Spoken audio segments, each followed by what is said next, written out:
इसी गांव में एक बुढ़िया रहती थी। वह बहुत नियम धर्म से व्रत रखा करती थी।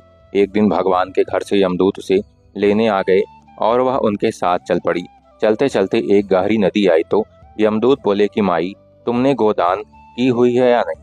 बुढ़िया ने उनकी बात सुनकर मन में श्रद्धा से गाय का ध्यान किया और वह उनके समक्ष आ गई और बुढ़िया उस गाय की पूंछ पकड़कर नदी पार कर गई। वह यमदूतों के साथ फिर आगे बढ़ी तो काले कुत्ते आ गए। यमदूत फिर बोले, कुत्तों को खाना दिया था। बुढ़िया ने मन में कुत्तों का ध्यान किया तो वे रास्ते से चले गए। अब बुढ़िया फिर से आगे बढ़ने लगी तो रास्ते में कौवे ने उसके सिर में चोंच मारनी शुरू कर दी। तो यमदूत बोले कि ब्राह्मण की बेटी के सिर में तेल लगाया था। बुढ़िया ने ब्राह्मण की बेटी का ध्यान किया तो कौवे ने चोंच मारनी बंद कर दी। कुछ आगे बढ़ने पर बुढ़िया के पैर में कांटे चुभने लगे तो यमदूत बोले कि खड़ाऊ आदि दान की है। बुढ़िया ने उनका ध्यान किया तो खड़ाऊ उसके पैरों में आ गई। बुढ़िया फिर आगे बढ़ी तो चित्रगुप्त जी ने यमराज से कहा कि आप किसे लेकर आए हो। यमराज जी बोले कि बुढ़िया ने दान पुण्य तो बहुत किए हैं, लेकिन धर्मराज जी का कुछ नहीं किया, इसलिए आगे द्वार इसके लिए बंद है। सारी बात सुनने के बाद बुढ़िया बोली कि आप मुझे सिर्फ 7 दिन के लिए वापस धरती पर भेज दो, मैं धर्मराज जी का व्रत और उद्यापन करके वापस आ जाऊंगी। बुढ़िया माई वापस धरती पर अपने गांव आ गई और गांव वालों ने उसे भूतनी समझकर अपने दरवाजे बंद कर दिए। वह जब अपने घर गई तो उसके बहू बेटे भी दरवाजे बंद करके बैठ गए। बुढ़िया ने कहा कि मैं भूतनी नहीं हूँ, मैं तो धर्मराज जी की आज्ञा से वापस धरती पर 7 दिन के लिए आई हूँ। इन 7 दिनों में मैं धर्मराज जी का व्रत और उद्यापन करूंगी, जिससे मुझे परलोक में जगह मिलेगी।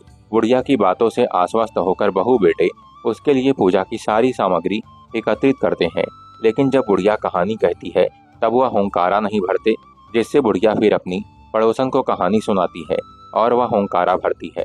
7 दिन की पूजा व्रत व उद्यापन के बाद धर्मराज जी बुढ़िया को लेने के लिए विमान भेजते हैं।